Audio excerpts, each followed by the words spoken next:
Yeah. Wild Indian, yeah. Hey V, line them up. I'm a wild Indian, you know I go crazy. Ain't really Indian, that boy fugazi. I just keep it player, you can never play me. You got an ass so fat, girl, let's make a baby. And another one. Then I'm back to the trap, I'm trying to double some. She a bad woke chick and I love her tongue. We some jurisdiction boys, we some one-on-ones. Look, don't compare me to no Martin dog, I'm like Malcolm X. Die by our freedom, we'll leave a crack and stretch. Round of applause, boy, you know we clapping text. Chucky dog, child's play, yeah, nigga, that's what's next. Open up the cans just like Arizona. Pull up masked up like we got the Rona. We set up jurisdictions when we buy the corner. How you claiming that's your hood and you not the owner? Be the B, I just pulled up in the need for speed. Free the land, tell the colonizers that they need to leave. Wild Indian up in my veins, you know how we bleed. You ain't gotta lie about who we is, dog, just keep it G. We at war, we can't keep the peace. Since we at war, gotta keep the peace. Whack a cone, then I meditate. Should I need to breathe? Keep a Olmec head when we slide, dog, cause we the shit.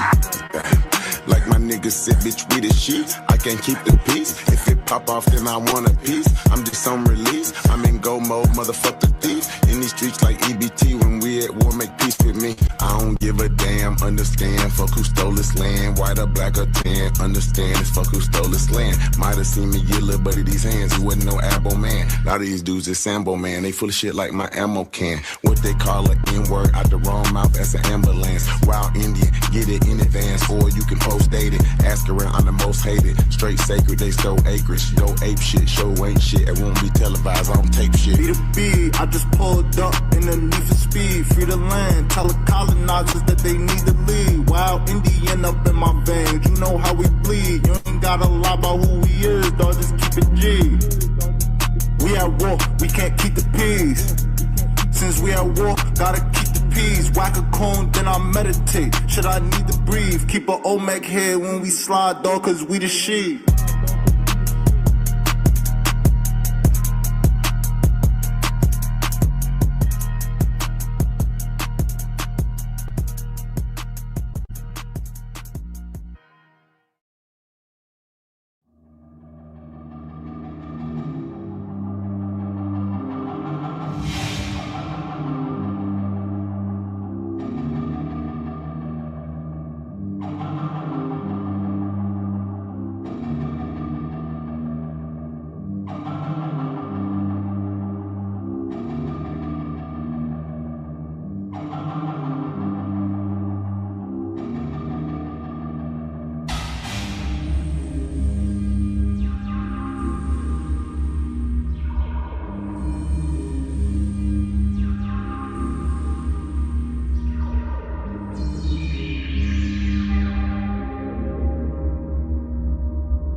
Happy Monday, everybody. Yo. Let me know if we're sounding good, looking good. We've got a special show tonight. The dark forces behind the Florida rap scene. And with the topic like that, we've got an expert. We've got just the man for the job.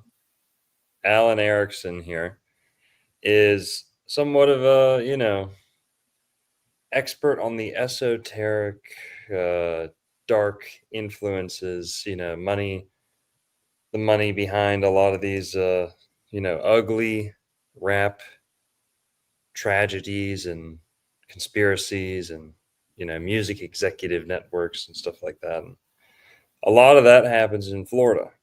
So that's why we come together and talk about this topic a fair amount.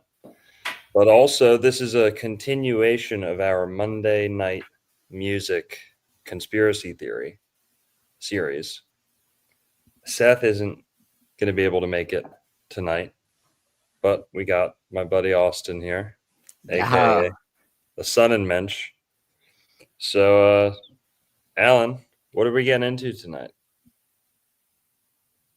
I think you're muted.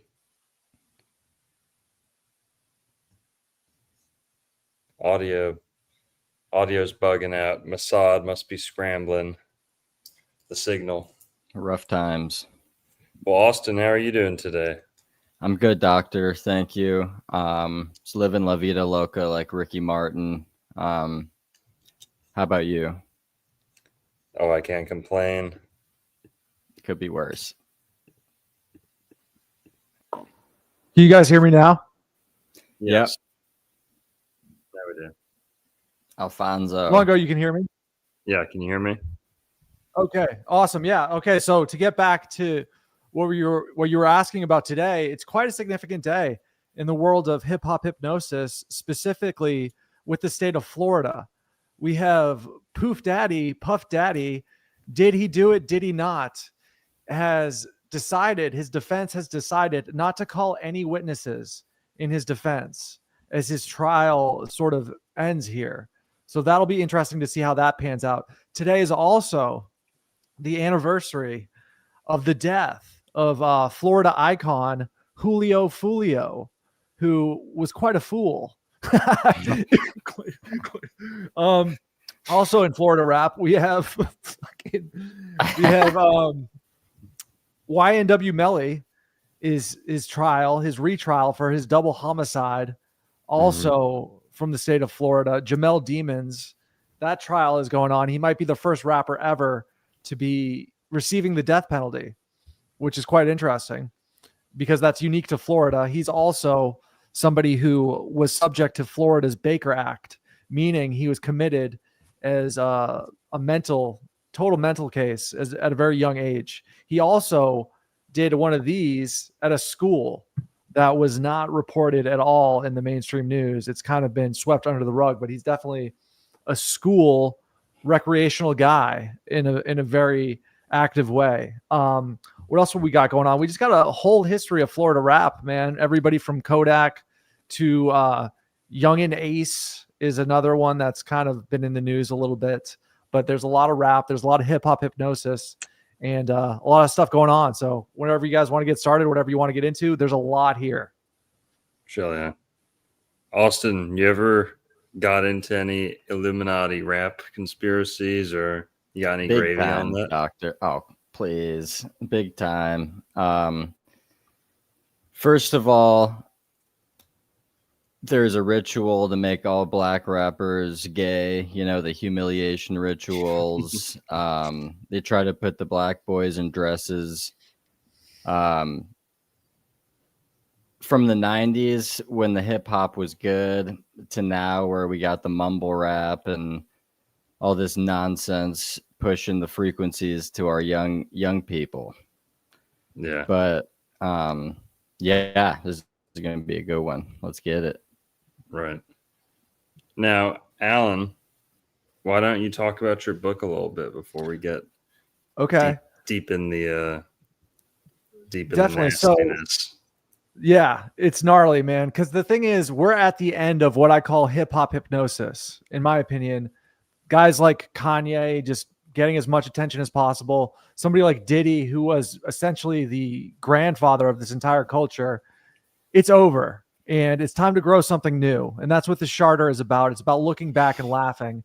And for millions and millions of people, I hope this book will snap them out of hip hop hypnosis through humor, through relatable characters, an audio book in which I voice act for 9.5 hours of every single different character, and it's laugh out loud funny. It's got an intertwining plot. I was on a podcast recently with some guy who compared it to I don't know if it was Quentin Tarantino or I think Tarantino or something like that. I'm not that familiar. The guy who did Kill Bill, because it's one of those timeline hopping, character intertwining, scene intertwining storylines. It's a lot of fun. So even if you were never a fan of hip hop, this audiobook, this physical hardcover book, 322 pages, the Charter is the soundtrack of the summer, whether you're reading it or listening to it.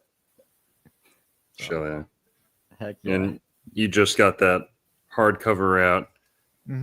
Is this the best place to grab a copy? Amazon.com. But also the hyperlink is hiphophypnosis.com. Yep. Right? That'll take you straight to the store. Absolutely. Hiphophypnosis.com, thecharterbook.com will bring you right to the Amazon link. I need 10,000 sales by tomorrow. Okay, so everybody who watches this, every single person, his house depends on it.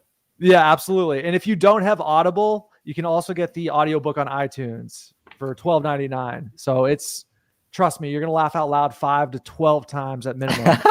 Involuntarily. I'm already LOLing. Yeah, Alfonso. Dude, get ready, because one of the biggest Florida hip hop conspiracies would actually be XXXtentacion.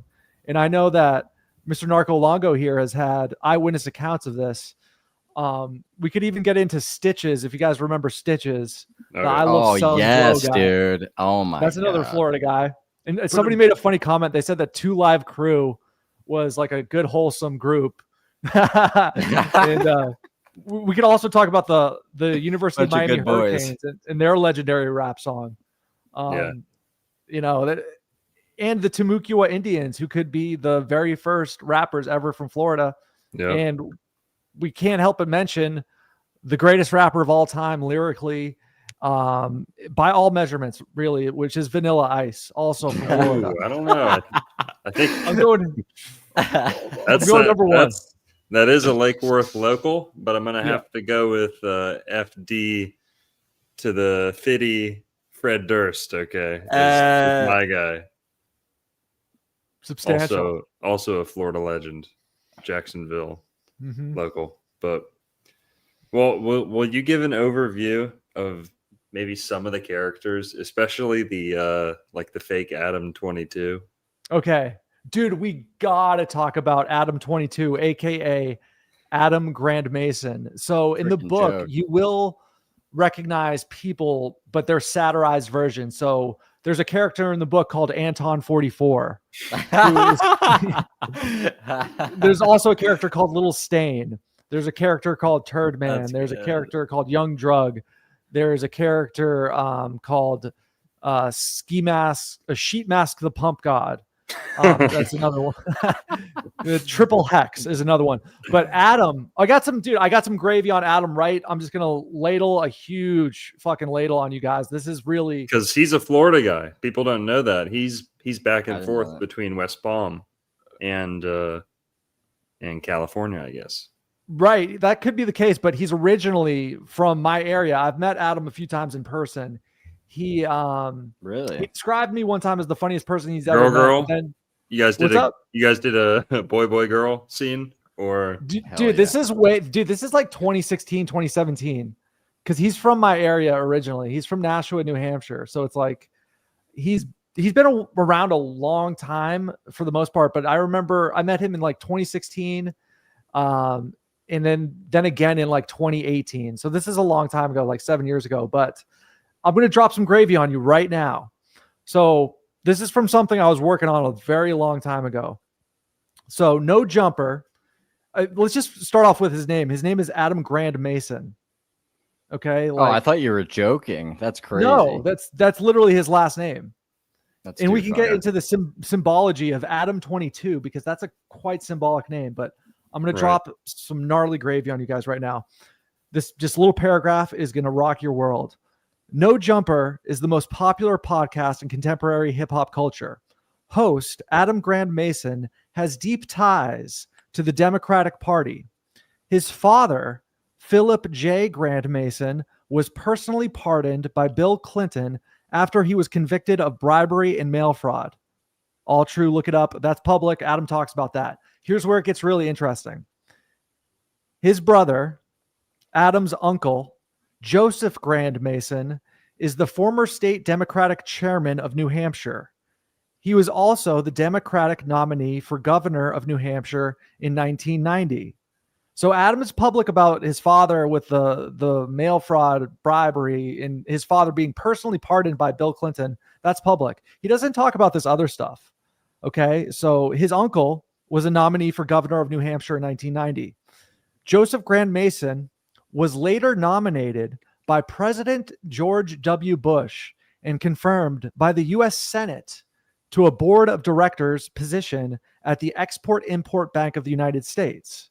So this is somebody who is super duper connected. Like he plays it off like, oh yeah, just his story is that he was a BMX vlogger and then he all of a sudden became successful at online poker. Entirely possible, but you have outstanding connections, not just on the Democratic side, but also on the Republican side. And go ahead. Yeah, but it's just, and this is where it gets really insane, is when a lot of these rappers, before they die or before they get in serious trouble, they do their big interview on No Jumper with Adam22, Adam Grand Mason. And it's like, is this ritualistic? Is this the spiritual realm acting itself out? Or is this too much of a coincidence? And also, he's literally a casting couch. He's showed his hand as being a casting couch director, not just for actual porn stars now with his pimp whore girlfriend, but with the rappers.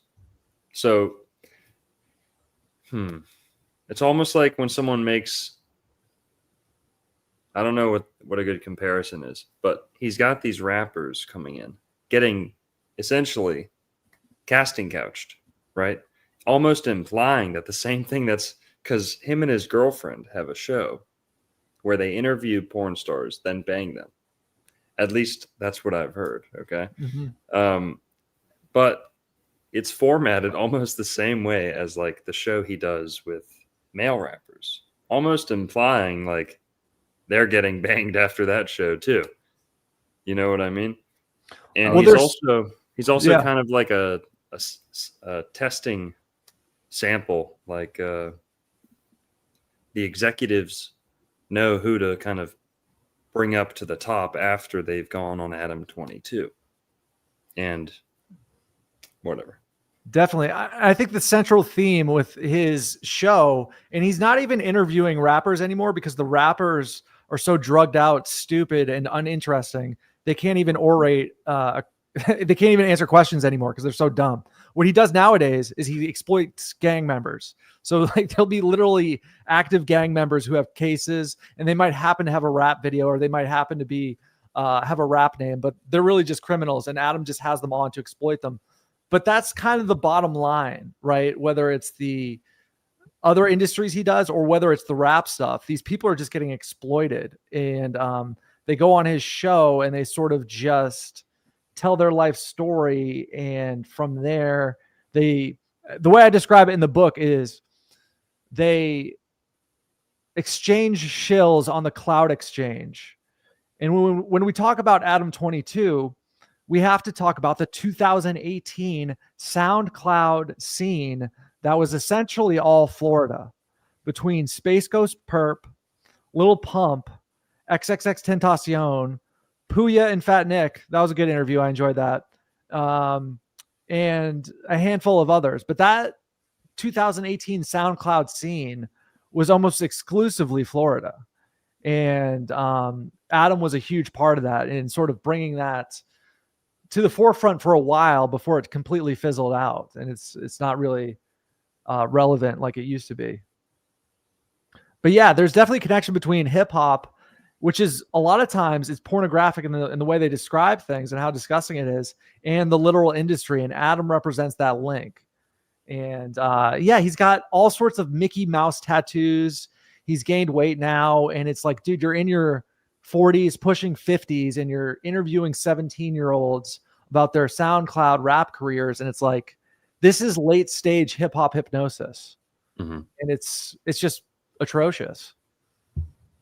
So who else are kind of like some gatekeeping pimp masters in the rap world? You know, Diddy was the big one for a while. Right, other than him, right? Who else? Rick Rubin. I don't know how much influence he has, but Birdman. I was going to say Florida. Yep. Rick Rubin is a strange character who's inserted himself into the hip hop world. That guy's up to no good. Okay, Rick Rubin, the Tetragrammaton, and all this Just crap. Kabbalistic dark magic in the rap industry at its finest. Yeah, and I think maybe we should watch a quick little video here where Rick Rubin apparently told a band that they should change their name to the KKK. You heard about that? No, I haven't. Yeah, we talked about that, didn't we? Like the other episode. Yeah. So Rick Rubin, in my opinion, I don't know if he's actually ever written a song. I don't think he has any talent. In my view, he is a construct.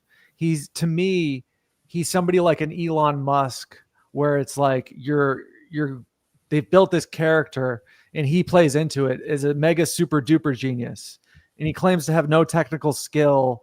And I don't take that seriously when I hear that. When I hear an artist say they have no technical skill, what I hear is you're completely full of shit. To the point where I don't think he's written anything. I think he's just a slob and a character that plays a role as a social construct. That's what I think. I don't think he knows anything. I don't think he's ever produced any music ever, not once. No, he's just a Tengu priestess in the Kabbalah, the deep, dark Kabbalah cult.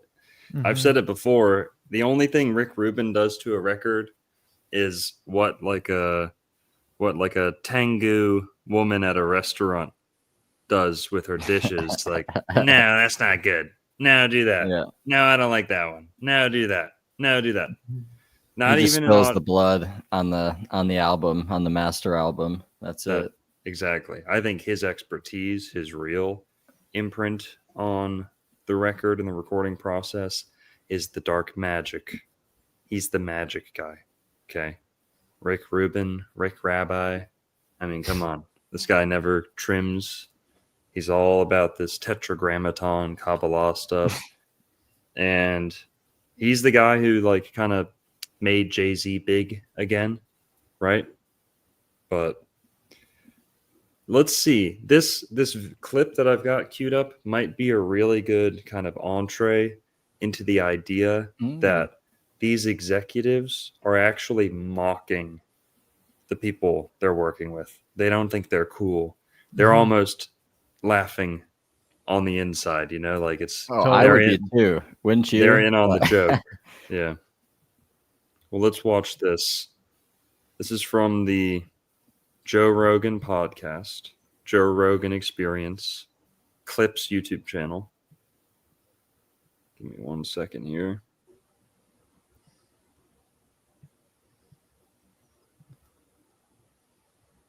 All right, so this is Rick Rubin. No, sorry, this is Chris Robinson talking about Rick Rubin. A weird story about Rick Rubin from the JRE Clips channel.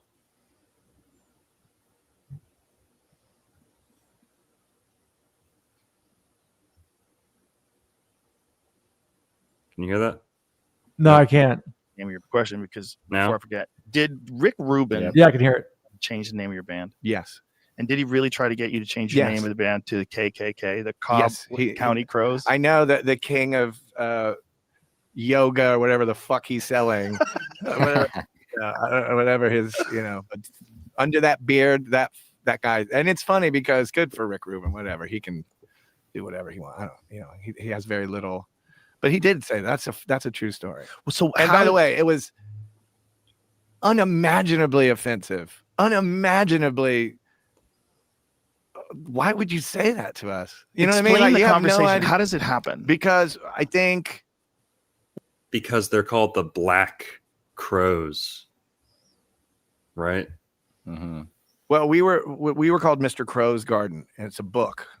It's like a children's book from like the 20s called Mr. Crow's Garden with an E, so it's a name. He was Mr. Crow, and we were kind of into like psychedelic. Like it was whatever. That was the name of our band. Mm-hmm. So when we made Shake Your Moneymaker, a few years had gone by since we first were Mr. Crow's Garden, and now we don't sound like that.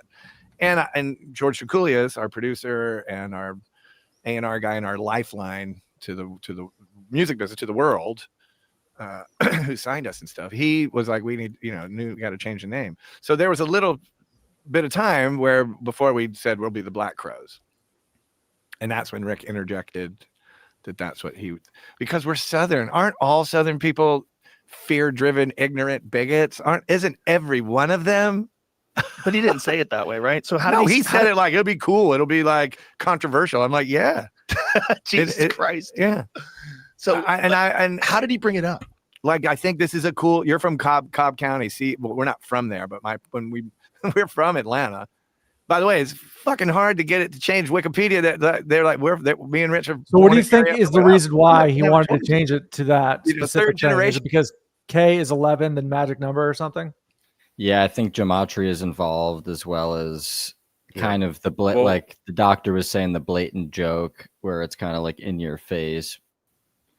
And also, I think this is kind of paying homage to the KGC, like the Southern group. One route went the fast food, and then I think Rick Rubin's ancestors took it another route, going music executive, making slave music.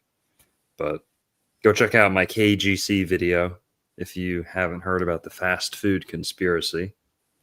But I think this is a part of the KGC conspiracy. The KGC were the Southern Freemasons, Confederate Freemasons that the KKK emerged out of. So I think Rick Rubin and a lot of the Tengu were Confederates at the time. And I think Rick's family is somehow linked to this deep Tengu history. But you want to watch the rest? Not really. Who's this guy? Like I felt like JRE. Like I was such a Rogan guy in like 2015, and the 2015 to like the 2015 Rogan audience and the 2025 Rogan audience, completely different groups of people. Like I got into Rogan. This is funny because of Ancient Civilizations, because he had Graham Hancock and Randall Carlson on. I never found him funny. I've never laughed at anything Joe Rogan, I don't think, has ever said, but I did enjoy his intellectual curiosity he had integrity back in 2015, 2016. That's when I was a fan of Rogan. 2025 Rogan is a different person in my opinion. Yeah, he's done. He's cooked. Well, no, he's not cooked. He's Oprah for dudes. He's in a position where he can't be really moved from that throne. It would take a coup d'etat. Right, he's in that throne, and he's going to be in that throne for another 25 years. It's kind of like, if he can climb up to that throne, like, he's not leaving. Mm-hmm. Oh yeah, no way. So, all right, Rick Rubin is one of these bad actors, one of these guys pumping out garbage rap music. Yeah, it's interesting that you see him with Jay-Z, right? Because you could not pay me $50 million to have dinner with Jay-Z. I mean, yeah, right. What a piece of trash. He's like, you like your chicken? Your chicken tastes good. Alfonso. He looks like he smells awful. Just like you can probably smell him from 50 feet away. It's just awful. Flies around his lips. Head. Yeah. There's no way I would 50 million, and I would maybe eat one French fry and leave. Jay-Z, total loser. Yeah. Dude, Well, what Beyonce, what a queen though, right? Like, geez, I think she's a dude. she got robbed. I don't think she's a dude. I think she's like okay. Oh, she's not She's a a dude. dude. No way, not a dude. dude. You No, think she's a- everyone's a dude, doctor? All right. Someone's been spanking it to Beyonce No, sir. Who, But who hasn't? she's got a few jams. right here. I haven't. Beyonce. You kidding? So who's this, Longo? Who's that guy with the tats? That's Kenny Beats. Okay. Kenny Beats. He's pretty talented, but You see him with Eminem. Okay. yeah. There's what's his face? Quincy? Wait, no. I think that's Russell Simmons, I believe. Yeah, Russell Simmons. Yep. Well, let's talk about some Florida rap. What's unique about Florida rap, Alfonso? I mean, the state of Florida, I believe, makes phenotypes hyper aggressive and like exaggerated. Like the white people are, these energetic, strong All right. people. Take it You know what I easy. mean? Take it easy. But you know what I'm saying? Like phenotypes are sort of exaggerated there. So when we look at the Florida rap scene, we see sort of these alligators of human beings in a sense, like these sort of very strong specimens in whatever category they would be, right? And then from there, I think that there's a unique spiritual energy in Florida, and I think that we see that with some of these guys are sort of look like pirates. Lil Wayne looks like a pirate. Little Ooh. YNW Melly looks like a pirate. Okay. Julio perfect. Foolio looks like a pirate. Lil Pump looks like a pirate a little bit too. Well, Yeah, have you? definitely. But there's so there's this Caribbean, almost voodoo style energy I that love is that. unique. Yeah. That's what I see personally. That's perfect. I just put out a stream on a guy named Black Caesar, and you already brought up the Timucua Indians. We'll get to them in a sec, but that's kind of my favorite way to approach things, and I think you guys might agree. If people are doing something somewhere today, what's the historic basis for that? Not just who's the first person to do it. I think one of you's got a audio loop. What's the basis for it? Is there an ancient or like a metaphysical basis for how this kind of started, right? And in the case of gangster rap, like Alan said, the tribes of Florida used to do like drumming and rapping. They didn't have like melody or any melodic instruments. They had all percussive instruments, noise, right? Kind of this like maracas and drums and stuff. And they would rap after a victory, in tribal warfare. They'd kind of gloat and boast and, brag about their accomplishments and how many captive women they took. So we're going to talk about that in a sec.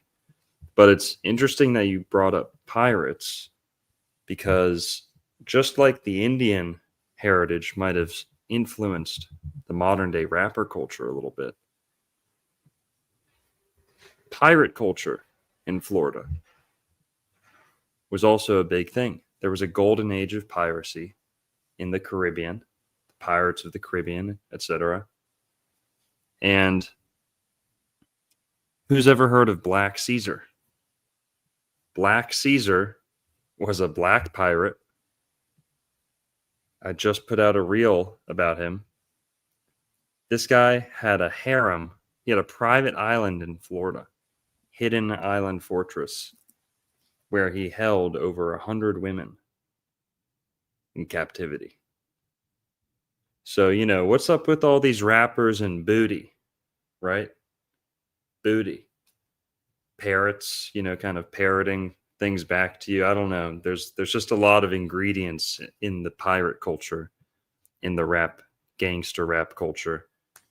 Is that kind of what you're pointing at, Alan? Absolutely. Absolutely. What more do you see about piracy in the rap game? I would say the fact that Lil Wayne has a mouth full of skulls. It doesn't get more pirate than skull teeth. You know what I mean? Yeah, I He think looks that's like a a whole, shrunken head.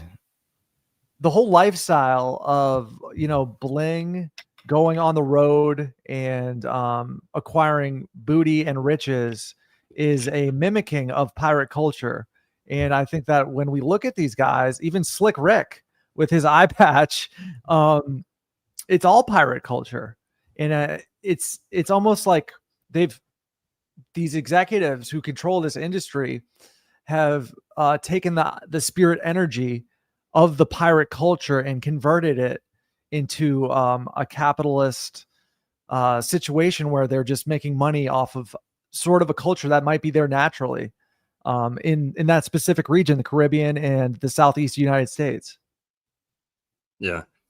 And you see this Black Caesar. We're going to see some pictures of him here soon. Caesar, later known as Black Caesar, and there's actually a rapper named Black Caesar because he thought this guy was so dope, named himself after him. Later known as Black Caesar, was a West African pirate who operated during the golden age of piracy. He served aboard the Queen Anne's Revenge of Edward Teach, better known as Blackbeard, and was one of the surviving members of that crew, following Blackbeard's death at the hands of Lieutenant Robert Maynard in 1718. Myths surrounding his life, that he was an African royalty and terrorized the Florida Keys for years before joining Blackbeard, have been intermixed with legends and fictional accounts as well as other pirates. But yeah, known for his huge size, immense strength, and keen intelligence, he evaded capture, blah, blah, blah, blah, blah. The interesting part is he reputedly had a harem on his island, having at least 100 women seized from passing ships. That sounds like a Florida rapper to me. And there's got to be at least one of his little runts running around Florida today, you know? That's interesting. Yeah. Yeah. And it's interesting how much, the Tampa Bay Buccaneers, the Oakland Raiders aren't from Florida, but I think that pirate culture never left is what I'm trying to say. And I think we see that with Florida rappers specifically. I mean, look at Stitches. You remember Stitches, the I Love Selling Blow guy? Does it get more pirate-like than a Cuban Florida guy with a mohawk with an AK-47 tattooed on his face, screaming about how much he loves selling blow? I mean, that's as pirate as it gets, right? Yeah. Salty dog. So where do we start with Florida rappers? Like Vanilla Ice? I mean, is he the start of Florida rap culture, or was there anyone before him? I think he is the one guy in 100 years that will be remembered. I think the majority of the rest of them will be forgotten, but I think Vanilla Ice is eternal. I mean, everybody should just stop, collaborate, and listen, because this edition of Old World Florida is going to be a flow rida of gravy. And we could always talk about Pitbull. I mean, he's another icon of Florida. Of course. He's a crossover success. I mean, Kulo is probably one of the greatest songs I've ever heard. I'm not even being ironic. T-Pain. What's up? T-Pain. Also, T-Pain. Should we talk about Julio Foolio just because he was ended? He got wasted a year ago today. Let's go down a list of the Florida rappers.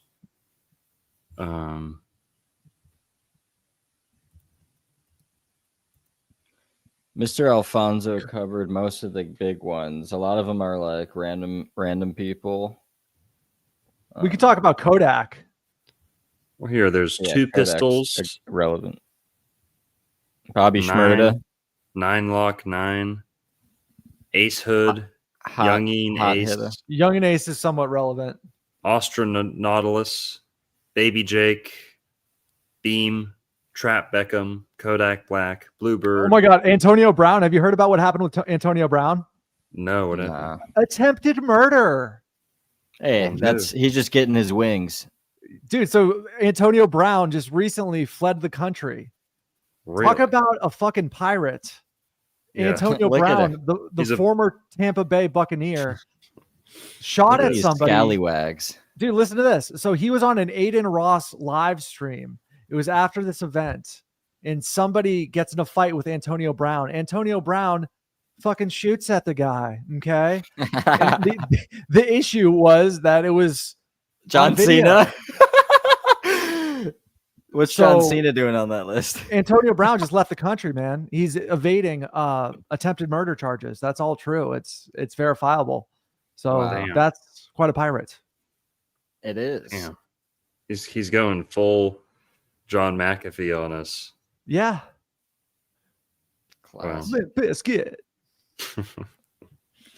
And also, all the whole boy band explosion in Orlando Mm-hmm. with the weird, Tengu blimp mogul. Boy bands, people think of it as like R&B or like singing, but it's all hip hop influence. It's getting a bunch of white boys to almost kind of act like black guys, Mhm. doing the dancing, like Closest they can get. synchronized dancing, but it's a lot of like hip hop beats that they're singing over. Ghost Main. That's a good one. He's from Lake Worth. Yeah. This is the Florida boy band guy, Lou Pearlman, American music manager and scam artist. Look at this guy. He was behind the Backstreet Boys and Oh. NSYNC No And- way. and all the famous boy bands. He was crafting them out of thin air in Orlando. And he was in charge of a $300 million Ponzi scheme. He was apprehended in Bali, so talk about fleeing the United States. He died in prison. But Lou Pearlman, yeah, only child of Tengu parents. Yeah, strange So guy. this is diabolical. Look This at is guy. the architect of NSYNC and the Backstreet Boys. Yeah, Now, that's wild, man. And He's he is literally an disturbing- ogre. He's Yeah. a disturbing man to look at. He looks like Gatekeeping a- troll, if I've ever seen one. He looks like a pervert who cannot control his appetite. You know? Yeah. Honestly, yes. I see that. Pizza, he can't control himself. Oh, God. Look at him behind that pie, dude. He's like, as soon He's as these just- cameras go down. This guy won at life in his life, Yikes. So what's interesting about what you said is he was involved in a huge Ponzi scheme. And I think that it makes a lot of sense for him to be involved in a Ponzi scheme because a huge part of entertainment is money laundering. What better way to launder money than, I got this amazing act that everybody has to see. Nobody's that interested, but the tickets always get sold because who's buying the tickets? People. Don't worry about it. Once those tickets get sold, I can wash a lot of stuff that I made and doing something else. So it's not a coincidence that he was involved in this huge Ponzi scheme and at the same time, a record executive. Yeah. And also not Miley Cyrus, Britney Spears was under his direction for a period of time. Her brain is totally fucking scrambled. Oh, poor Justin thing. Timberlake is probably one of the most MK Ultra people on planet Earth. Okay. Yeah, look at his face right there.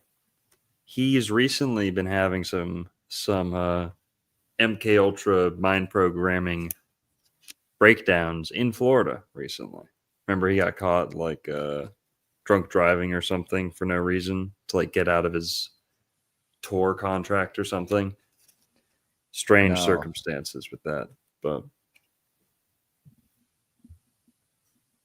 Yeah, Jessica Yeah, that is Biel, interesting because it's almost like, when you think about Justin, Brittany, they're all Disney kids. So they were sort of trained from a very young age from Orlando, Florida area to become these superstars. It's a role that they were prepped for from very young. And I find that interesting. Look at this guy's hair. JT's wife is directing all these like occult shows and shit too. She's like a Jessica Biel. Yeah. Did you guys see Alpha Dog with Justin Timberlake? No. Thought it was sick. It's his dream though, isn't it? To be an alpha dog. He was good in the movie. I gotta be honest. It was pretty good. He's a good actor. Yeah. Social Network. Well, that's the only one I've seen, but like I liked it. It was a good movie. It was interesting. So who's like the most, talk about Julio Foolio, whoever you think is like the most depraved Florida rapper. Well, this is where it gets interesting because the spiritual realm is definitely a force here, and it certainly is with the demise of some of these rappers. And we could get into XXXtentacion as well, but with Julio Foolio, if you want to like get a visual of this guy, because he looks like a Timucua Indian.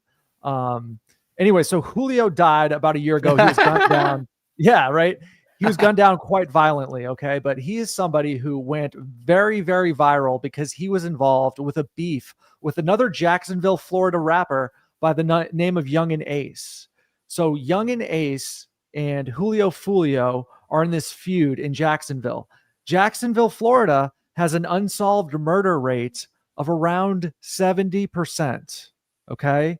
So what happens with drill music in Jacksonville, Florida during this time period between 2020 and 2024 is these rappers are making diss songs where they diss each other's fallen ops, guys that have died. So what happened was Young and Ace made a diss track against Julio Foolio where he remixed I think it's a Vanessa Carlton song. He remixed the song and he's mentioning specific murders of people who have been killed in Jacksonville that were Julio's friends.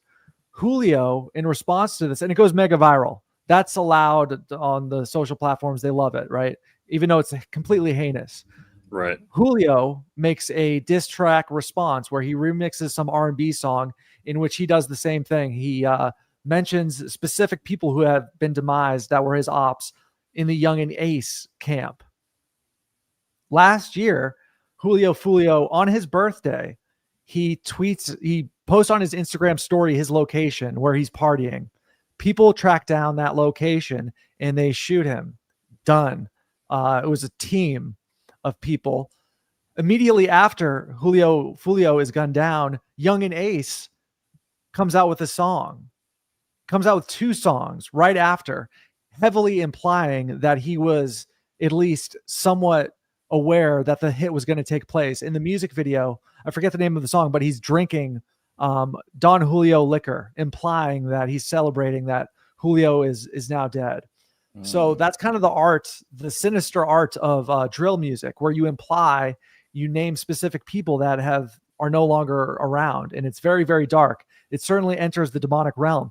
Julio Foolio is somebody who in his rap music would call himself a demon all the time. And this is something that's common within that culture. These guys will literally call themselves demons.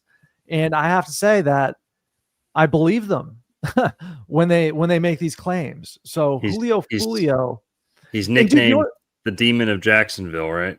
Exactly. And you know what's nuts, dude, is all these hip hop blog sites, they're like RIP. Like, I don't disrespect people who have died. That's not my thing. But it's very strange to see all these hip hop blogs that go, we lost somebody who is a contributing member of society. Julio Foolio was not a productive member of society. Julio Foolio was somebody who was very foolish, and he played foolish games and he won foolish prizes. And I think people can learn from that, but maybe this is part of his own tribal instinct, that maybe he is a Timucua Indian and this is natural for him. Or it was natural for him. Maybe it's natural for Young and Ace. That's and Young and Ace, he what he does nowadays, he streams Grand Theft Auto, because I think that the allure of rap music has essentially dried up to the point where the people who are getting the biggest numbers are the people who do documentaries about Julio Foolio, not about the music, but about the crime and the revenge murders and all that. That's who's doing numbers on YouTube. I'm talking big numbers, these documentaries. Well, but yeah, let's talk about Jacksonville, right? Because Jacksonville's not too far from Jekyll Island. And the Federal Reserve was conceived at Jekyll Island, just over the Florida state line there on the coast. But Jekyll Island, Jacksonville, all the way down to Tampa Bay, that whole kind of corridor across Florida was once owned, ruled over by the Timucua Indians. Let's see if they talk about the Timucua Indians.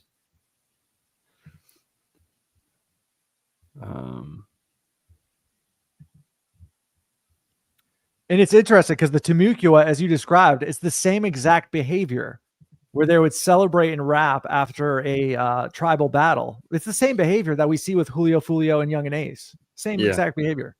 And you can see the tribal territory here. You know, that's Jacksonville's included in that. And I'm going to show you some of the Timucua lifestyle. Keep talking, guys, while I pull this up. So, yeah, what is the third guy? Longo, I know you very well, but what is this other guy's name? I can't see it right now. My name's Austin. Austin. Okay, what's up, Austin? People know me as Sonnen Mensch around these Sonnen parts. Mensch, okay. It's nice to meet you. You too, man. Yeah, I might buy the book. It looks like a good read. I was really into the Laurel Canyon, weird scenes inside the canyon. I don't know if you ever got into that. Of course. But that's what kind of got me into the scene. But yeah, it's very interesting stuff. I was really into that book, and I was going down a rabbit hole in which I would have kind of done a similar book just with rap. But I realized the genre is so ridiculous. I just decided to make fun of it. Get the audiobook if you're on the go, if you're driving. You know, a book is a luxury item. So the big ballers get the hardcover. But dude, I'm telling you, iTunes, Audible, you're going to, if you think I'm funny Audible. Now, wait until you listen to this book. Like, it's outrageous. And you read it on Audible? Yeah, I'm the narrator. Hell yeah. You know, Austin's an author too. Oh, awesome. Yes, sir. Yeah, I have a book that's in the store, Dancing Elephant, titled Vessel. Yeah, I like to dabble. What's it about? What's the book about? It's kind of honestly similar to it, like stream of consciousness bouncing between timelines and character perspectives. It's kind of the big one, but it's kind of merging.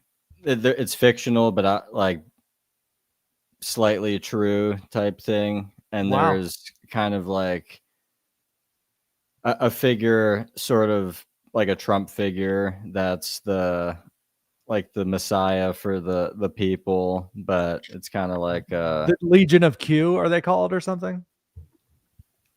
Yeah, in real life, yeah, definitely, probably like QAnon. Mm-hmm. Yeah, just there's poetry involved too. I like to write poetry, and so it's kind of like you go through different viewpoints, and it like goes between poems, you know, that type of thing. Pretty cool. Thank you. He's also a musician. Austin and I have about close to 50 rap songs recorded, believe it or not. Yeah, so we are actually experts on this matter too. Fiat Boys, Codsman, look us up. Might have to bump some of that at the end. Dude. Good times. Well, guys, what we're looking at right here is a Timucua Indian. Okay, this is how some of the Europeans depicted Timucua Indians like 300, 400 years ago. And the Timucua Indians live near Jacksonville. That was their territory. Now, look at how they were depicted. I mean, that's black as black can be. Blinged out. Blinged the hell out. I mean, he's got a Flava Flav chain going on, okay? And everything about him, he's even got gold teeth if you zoom in on him. Looks like Kodak Black if you were to be fit, if you were to like be vegan, maybe. This guy looks like he was dipped in chocolate shell. Yeah. But that's a Timucua chief. And I want to show you guys a little like ceremony that the Timucua were doing. Just give me 1 sec here. Searching through. So do you play Florida. piano as well? That's a pretty cool piano you got in the background, or is that a fake background? No, that's real. That's a real Okay. piano. I play. Nice. No, it's a fake background. Yeah. Oh fuck. Yeah. I'm glad it's working. Yeah, I'm like, damn, that's a baller background. I thought like my arms disappearing and stuff. They do. Would, like, give it away. But Yeah. No, I wish I played piano. I'm picking up bass a little bit. That's kind of what's calling to me, bass guitar. But do you play anything? Nah, I'm a lead vocalist. That's how I roll. Yeah, I'm more If of a I were to vocals play guy as anything. well. Yeah. What's up? I'm more of a vocals guy as well. Sweet. If I were to choose, yeah. All right, here. This is what we wanted to look at. This is what the French reported when they met the Timucua Indians like 450 years ago. At the bottom here. Fuck. Dang. Hang on. Psyops. We're still there. All right, so this is a victory. And this is what it says down here. Fuck.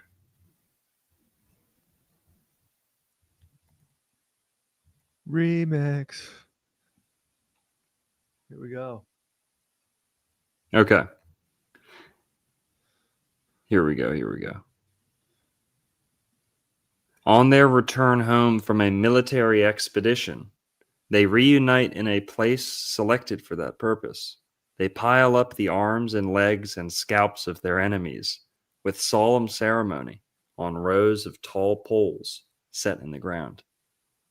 The men and women sit in a circle around the sorcerer, who, clutching a small image, mutters 1,000 imprecations, cursing the enemy. Over on the far side, 3 men are kneeling. One of them, holding a club in both hands, strikes a flat stone, as if in time to the words of the sorcerer. Boom, tch, boom, boom, tch, Wiki, boom. wiki. On his left and on his right, 2 other men are seated. They hold in their hands the fruit of a certain plant which grows like a gourd or melon. This fruit has been pierced at both ends, hollowed out and dried. The Indians fill this container with small stones or seeds. They attach a stick handle and shake it to make a noise like handbells, maracas. You know, they're discovering maracas for the first time. So, shk, shk, shk, shk, shk, you know, like that. Nice. And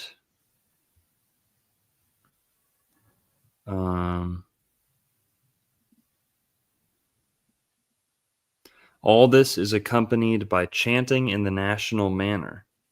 These ceremonies are celebrated each time they take prisoners. Then the next part, they go on to talk about hermaphrodites. So that was another big thing in the Timucuan culture. And ironically, we see that in rapper culture too. This gender confusion push, you know, making them dress up in dresses like Austin said earlier. That has a basis in the Timucua culture too. Not only that, the Timucua did child sacrifice. Firstborn child. What do we see in rap culture? Abortion culture. Right? Baby daddy, baby mama, but a lot of abortion culture too. So, you know, maybe a connection there, maybe not a connection, but it's hard to ignore that the ancient people who lived on that land are acting largely the same way as the people who live on that land today, right? So it kind of transcends race. It's almost like this energy is oozing out of the ground. So That's gnarly. Yeah, I see the parallel. I could buy into that. I mean, the behavior is the same. They look the same. You know, Looks Yeah. like a duck, acts like a duck. Now, Alan, what do you Yep. know about this DJ Vlad guy? Because you're talking about how Adam22 has on like a bunch of gang bangers now. Yep. And it's kind of taking a more violent turn, like they're trying to provoke disputes to kind of drive up the views and drive up the black magic, the death ultimately. Mhm. Seems like DJ Vlad does a much better job of that than Adam22. At least like from Big a legal perspective, it's almost like he's working for law enforcement. Or Yeah. what do you think? What do you think? Well, it's a double-edged sword, right? Because a lot of these people that DJ Vlad interviews, he will ask them questions and then they self-incriminate. So it's a combination of him being aware of legal situations they're in, him asking about them, but the rapper being very naive, being very clout thirsty, goes on this platform for these views and will just freaking tell the world, or they will oftentimes just snitch on themselves. The crazy thing about rap culture is that there's a huge culture of self-snitching. Little Durk, for example, was a huge rapper. He's currently incarcerated in Los Angeles facing a murder for hire charge. And what he did quite a bit was in his music, he would heavily imply that he had something to do with this murder, with that murder. And after a while, people start piecing together the clues and check out flight records, check out hotels that are in your company's name that you booked and people happen to die. So a lot of times somebody like DJ Vlad essentially gives these people enough rope to hang themselves with. And it takes two to tango. It's him being devious, in my opinion, but also these rappers just being so dumb that they just snitch on themselves quite a bit. There it is. What the hell? Who the hell is DJ Vlad? Like, what's his thing for the people who don't know? Apparently, he was a DJ at some point, but all I've ever known of him are his YouTube interviews.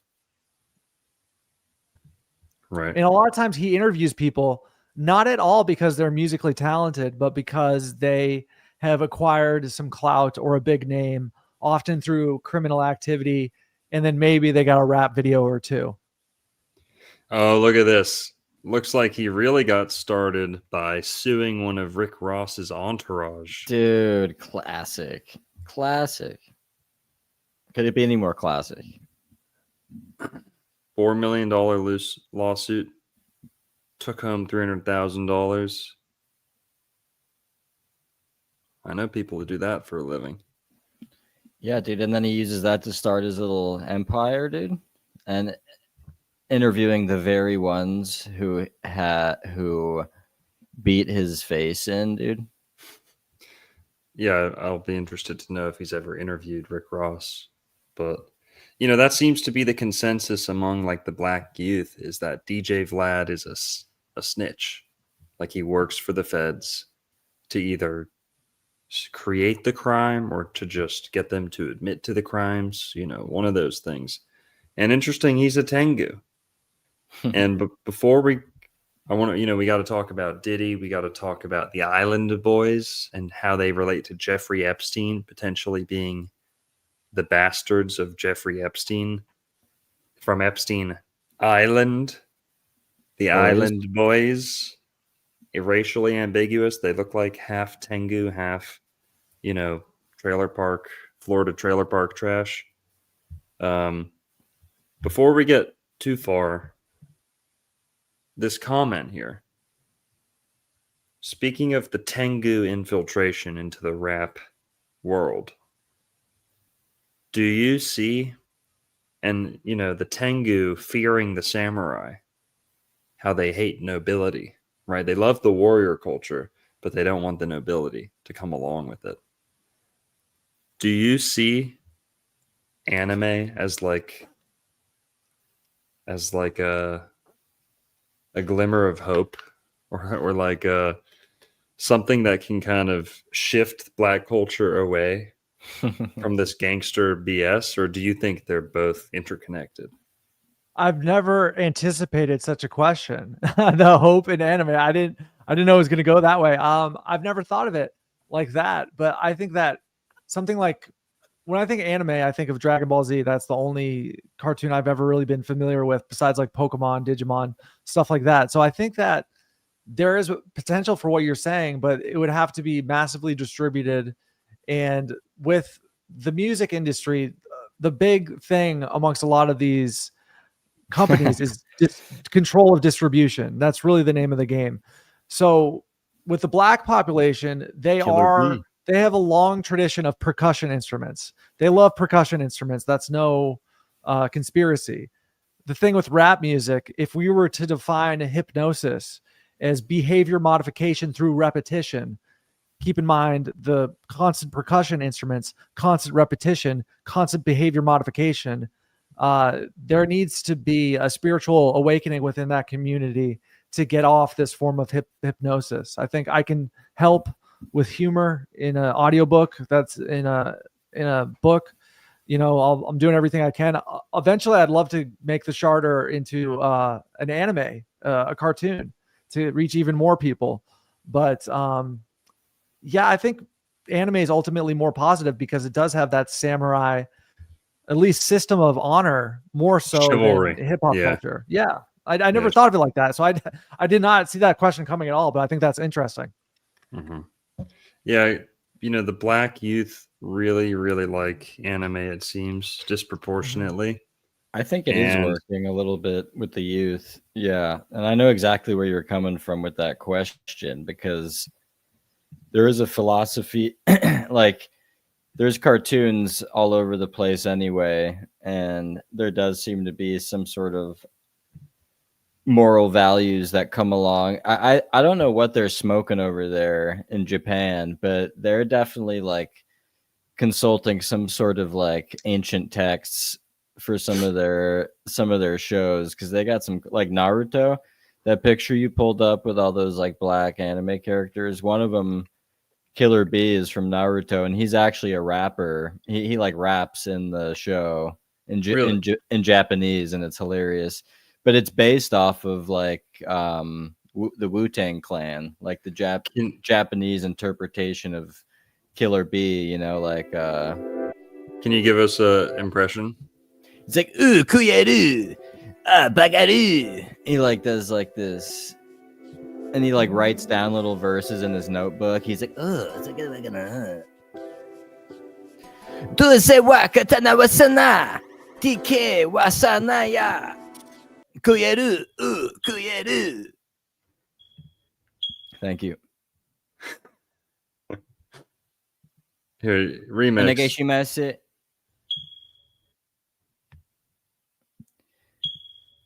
And then there's Kanye. And then there's Kanye. So Kanye's been coming out with some interesting music. Some of his songs have taken over Instagram Reels. I don't know if you guys have noticed that, but quite popular.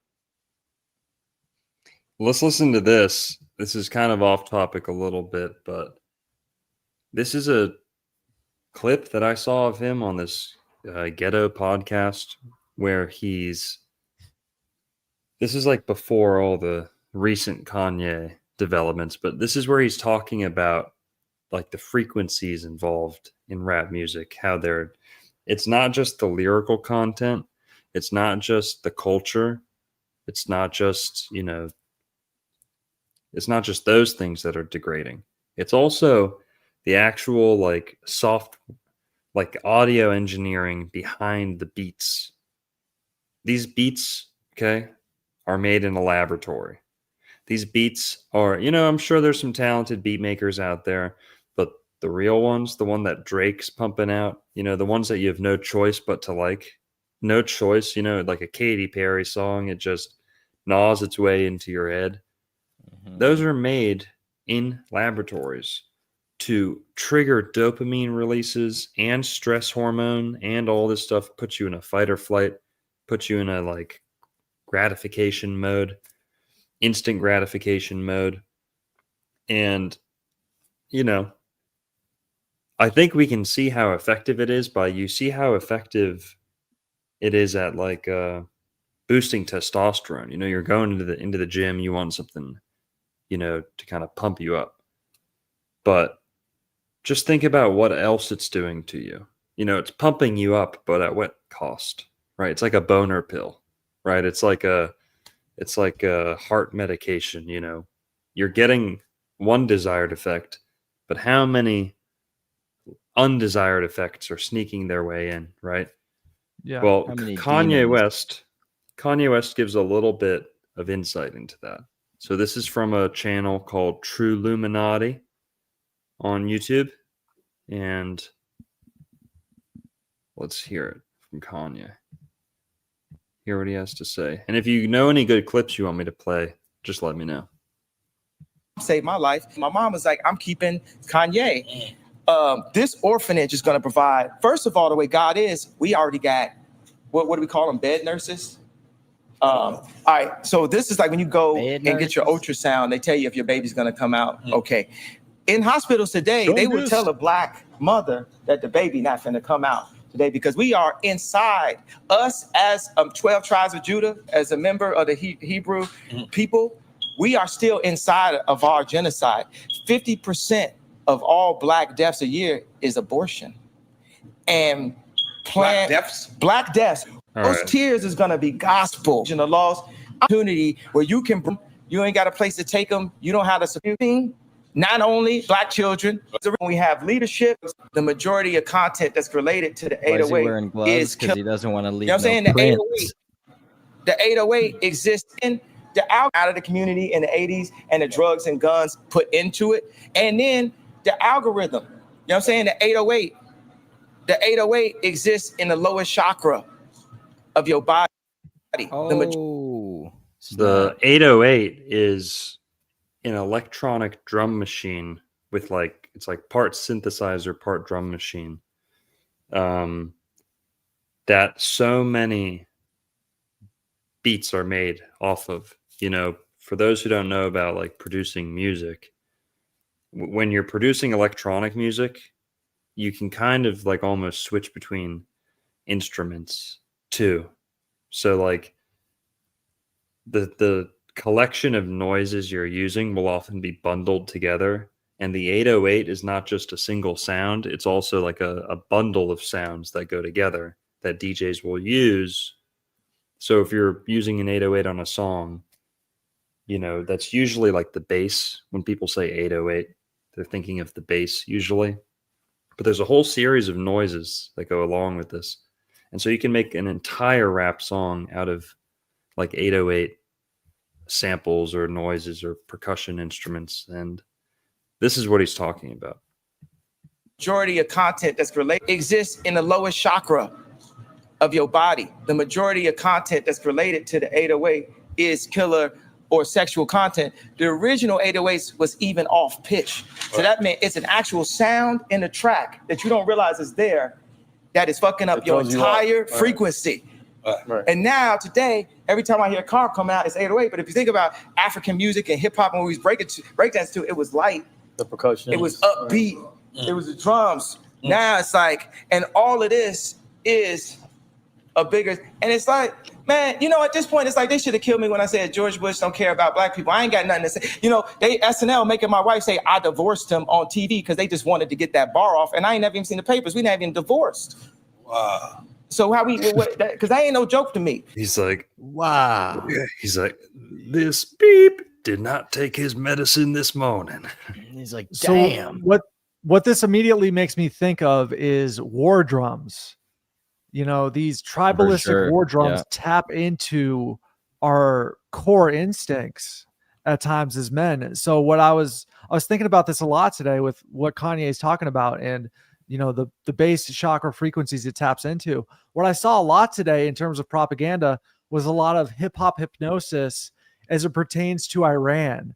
A lot of rap Instagram reels where these guys are like listening to rap music and talking about how they want to go after Iran, but it's those tribal war drums tapping in from the bass and then being used as a form of hypnosis and mass psychosis, in a sense. Right. Right. Well, let's talk about Diddy a little bit. What's new with Diddy? Let's get into that. Yeah. I don't know the latest at all, just because it's such a disgusting situation. And it's like, he's such a reprobate character that, I often tell people that what's the oldest profession? Prostitution. What's the second oldest? Espionage.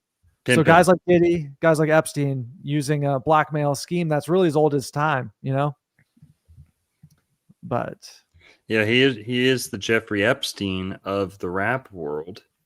And interestingly, that might be redundant because Jeffrey Epstein might already be involved in the rap world, as we're going to see here in a sec. Diddy's the new pirate lord. He's the current For real. pirate lord. Oh, dude, talk about Your life doesn't always run on time. piracy. Jeffrey Epstein's a legendary pirate. Scurvy, dude. Look at his ass. yeah, and it's interesting how Diddy located himself in Miami for such a long time. This area is the hotbed for pirate culture. I think it'll just happen. It'll act itself out in some way or another.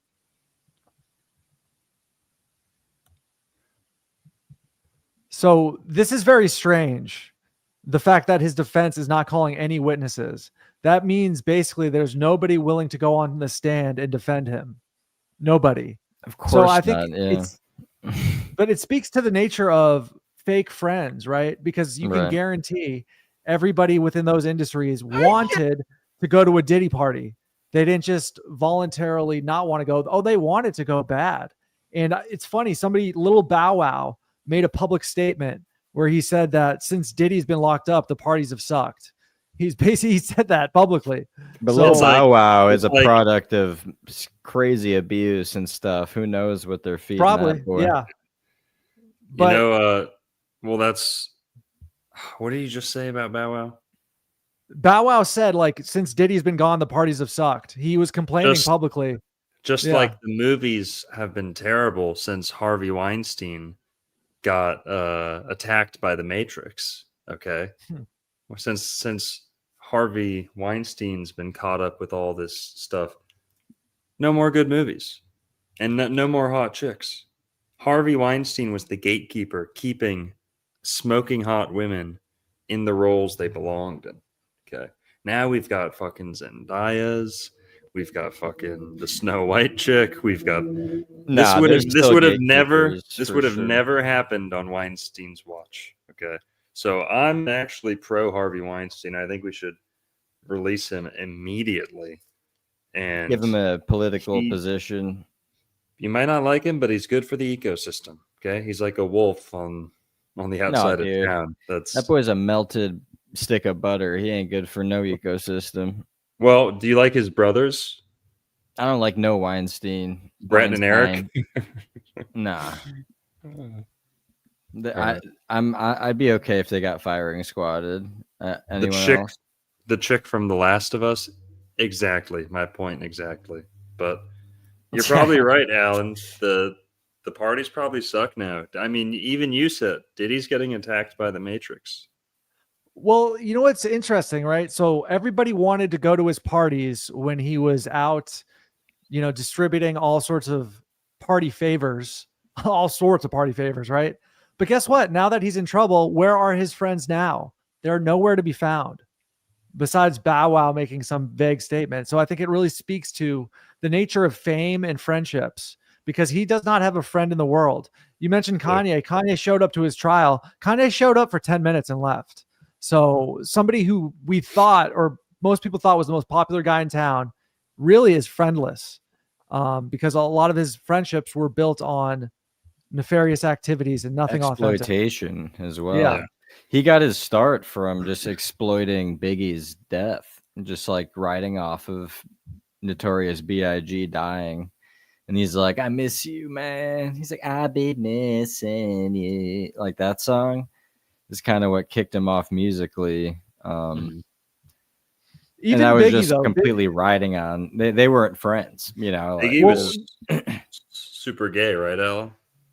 Biggie was a fat pig. I mean, the thing about Yeah. Biggie Smalls is that his whole narrative is, oh, I had to sell crack because I had no other option. You had a million other options, Biggie Smalls.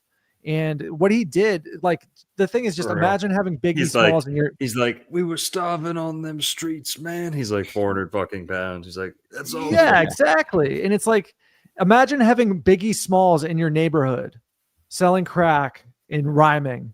Like, absolutely not. Get the fuck out of here. You know, so we want to talk about false idols. Biggie Smalls is just the most shining example of a false idol. It's insane. Well, here, let's watch this real quick. Prosecution close to wrapping up its case in the Sean Diddy Combs sex trafficking trial. Lisa Evers joins us live outside federal court in Lower Manhattan with more on that. And Lisa, I understand you've got some big developments from the defense. Well, a surprising development with the defense, Ew. Natasha. The defense lead attorney telling the court today that they will not be presenting new witnesses. Now, their case was expected to be starting midweek. That's the defense portion of the case. They said no new witnesses, but they will be presenting some new evidence. All of this coming as a federal witness remains on the stand, catching heat during cross-examination. Now, Mrs. Janice Combs arrived at court despite the heat today to support her son, as she has every single day. Diddy's defense team, a large and loyal team, has maintained at all times since the beginning that he's not guilty and that all sex was consensual. They did admit that Combs had domestic violence and anger issues as well as a substance abuse problem, but they said, this is Diddy's defense team, not guilty of Reporting for racketeering, sex trafficking and transporting prostitutes across state lines.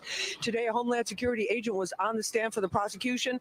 This morning, Homeland as a summary Security. witness trying to clarify the massive amounts of evidence in this case. This afternoon, that same HSI special agent Joseph Cerciello faced a strong cross-examination from defense attorney Tenny Garagos. He admitted that the credit card charges for hotels, airfare, and escort services were paid with Combs' personal credit card, not company money.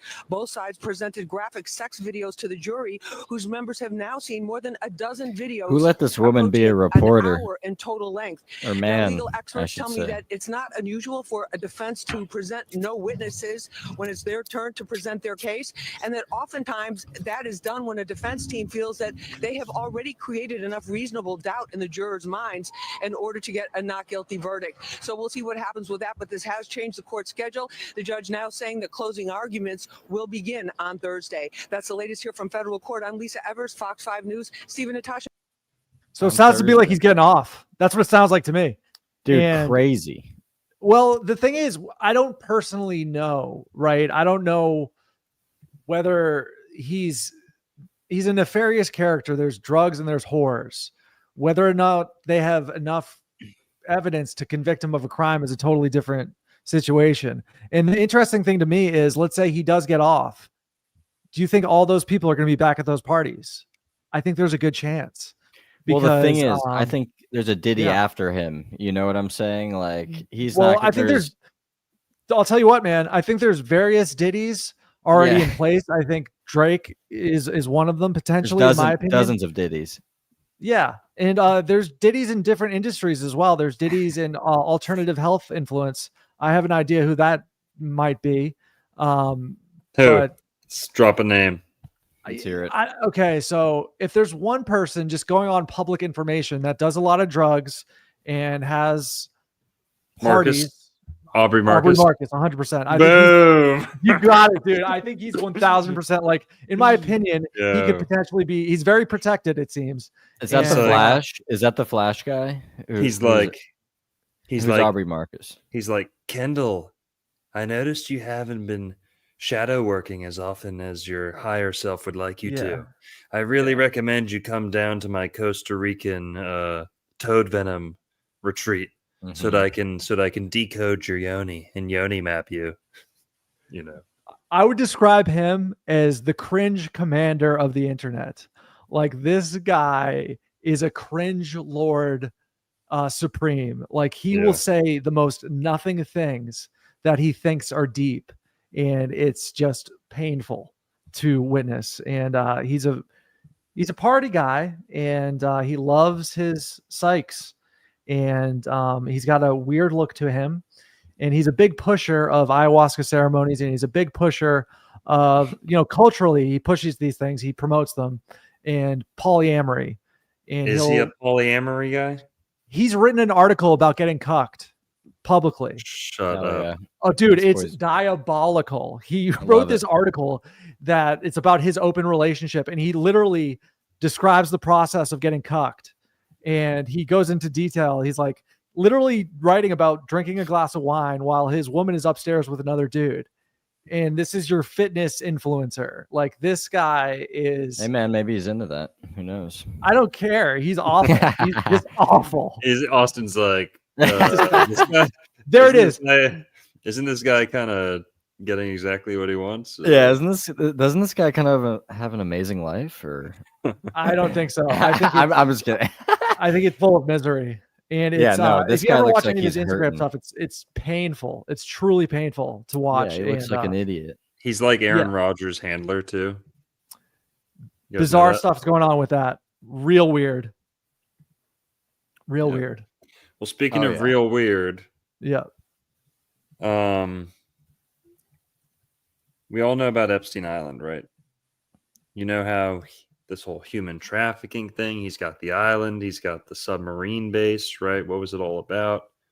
Well, you know, people joke and call Diddy the Epstein of the music industry, but they have a lot more in common than just, you know, criminal charges.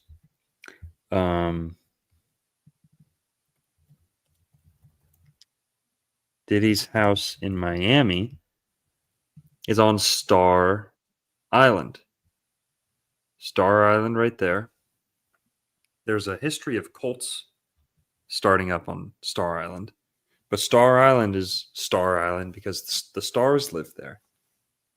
And I'm going to show on the map here, we've talked about it once before, but Star Island is positioned very advantageously right next to the port of Miami.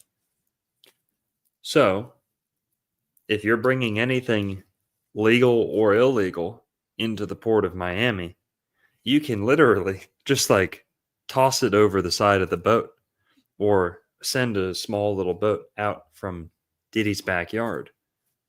And you can have a black market trade route right there. You know who else lives on this island? Let me see.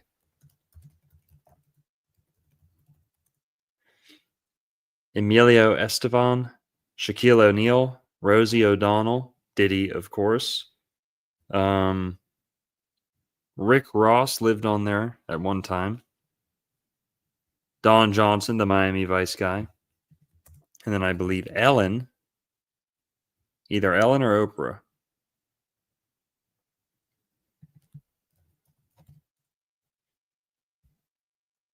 Okay, not her. So big old Diddy Party Island. Closed. We're closed. Sorry. But yeah, lots of Jennifer Lopez. Lots of famous people. But who's ever seen the beginning of Dexter? Dexter is related to this little area too, because Dexter, in the show Dexter, he's found about to be or was just human trafficked. They find young Dexter in a shipping container at the port of Miami. And they imply, you know, they're kind of almost predictive programming that there's a human trafficking network right between Star Island and the port of Miami. And Diddy is literally positioned to receive hidden cargo before it reaches the port of Miami. Because once you go past the port of Miami, you know, that's like you have to go through all the checks and the port of entry. Diddy's house is like a shortcut. You know, you can shortcut it straight to Diddy's backyard. So he had his own little kind of Epstein Island thing. Have you ever seen Lube 50 Island. Cent's take on the Diddy situation? Because 50 Cent made some public comments about how he believes that Puff Daddy was suing some liquor company, and that's what triggered part of his demise, that he kind of messed with some people that he did. Ciroc? Yeah, something like that. Yeah, some Ciroc. sort of liquor company. So Diddy was involved with some lawsuit, and basically he got smacked down by some bigger G's essentially, and that's kind of partially why they came down. Well, he like, I don't know if he's like a business genius or if he just. I think he froze. You dropped out for a sec, Austin. Yeah, he was about to lay down some gravy, and then he froze. Damn. So that's unfortunate. Well, here's Star Island. Oh, okay. You back, Austin? I think he's going to be right back. I think he said something like that. All right. Well, here. This is Star Island. You know what else is right next to Star Island? One What? of the biggest obelisks in Florida. So right here. the obelisk is phallic, but what else is the kind of symbolic significance? Is that it? Is it? That's kind of gnarly, dude. Why is it there? I know, it's a monument, a memorial. This is a man-made island in memory of Henry Flagler, the Wow. co-founder of Standard Oil with John D. Rockefeller. He's considered the father of one of the fathers of Florida, the father of St. Augustine, the father of Palm Beach, and the father of Miami. So they were going to name Miami Flagler City after him, but he said no, call it Miami. But this obelisk was built in his honor. It's huge, and that's also in Diddy's backyard. You know, the whole island is pointing to it pretty much. Looks like. Wow. So are there any parallels with ancient Miami culture and, you know, Diddy parties? Is it? I don't know. But here, Okay. I want to talk about the Island Boys real quick. Okay. What's interesting is like I would watch these guys like a year before they got famous, because what they would do is they would just argue with people on Instagram Live, and like once in a great blue moon they would end up going viral, and they would end up on like World Star, and then they just kind of blew up. But it gets a little bit more interesting, as we're going to find out. So the idea here is that the Island Boys are actually offspring of Jeffrey Epstein. Yes, that's one of the theories. Okay. They were born. They're based in Coral Springs, Florida. Let me see where they were born.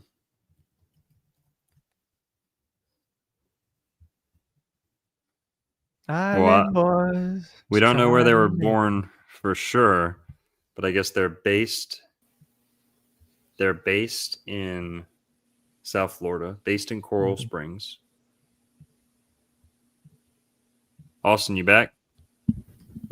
Yeah, I've been waiting back there. Thanks for letting me back in. I don't know what happened. Sorry. It's okay. So Island Boys, okay. Twin brothers who are racially ambiguous. They're small, skinny little guys. Claim Cuban ancestry, but we'll see. One of them has a daughter. But okay, they're these rappers who are terrible, but they're twin brothers. In July 2023, videos of the twins kissing were used to promote their OnlyFans account and subsequently went viral. And questions arose about the sexuality of the brothers. It was reported by some outlets that Alex was gay, but his response to the video, saying he was a top, was ultimately ambiguous. And he said that his actions with his brother were simply for attention. Now, what's crazy is they did a lot more than kiss on video. They have full blown. They literally blow each other on OnlyFans. Where do you think these guys learned that behavior? That's one of the greatest evidences for them having like Epsteinian lineage.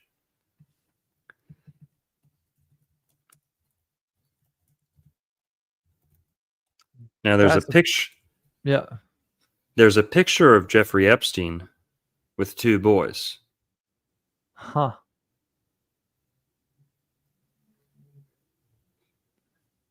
They could have easily grown up into two doofuses like this. Okay. Easily. Fucking ridiculous. This is the top J, Jeffrey Epstein, strikes again.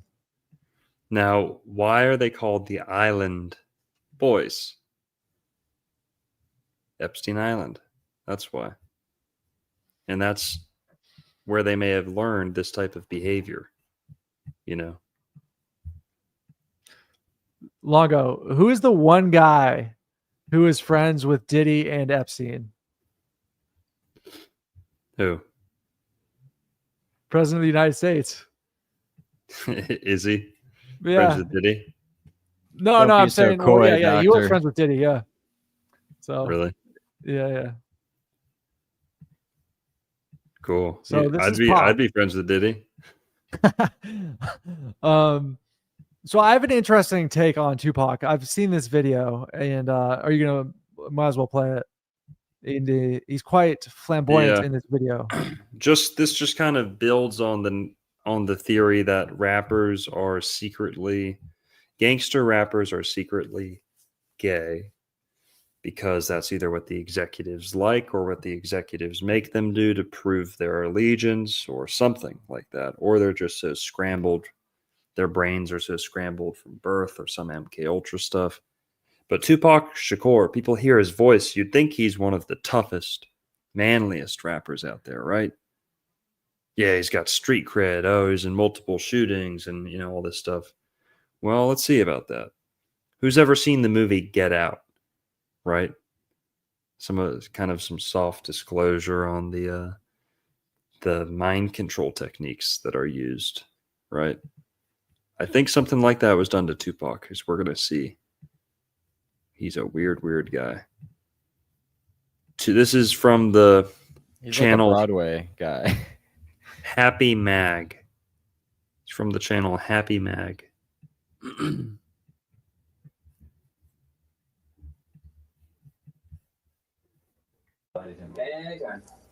Okay, my name is Tupac Shakur, and I attend Tamalpais High School, and I'm 17 years old. Do you like being 17? And it's like 17 is such a weird age. It's such a in the middle age. You're not 18 yet, and you're older than 16. So, but Boy, it looks like he's 32. It's like a learning stage for me. Yeah. You wish you could be 18 and when you get some more rights? Well, 18 will bring lots of responsibilities that I don't want, but it'll bring respect that I feel like that's the only way I can get it. Turning 18, like the moment he felt an ounce of like responsibility and accountability, he just goes full gangbanger, gangster. You know, not really. You know, I try to be as mature as I can be and demand it wherever I can get it. But 18 is like, you're an adult. You like today when I had to sign the release form, I felt so bad because I couldn't sign it myself. I had to go and get my mother's and all that. But 18 it's just society's way of saying that you're ready. When you get out there, the responsibility is staggering.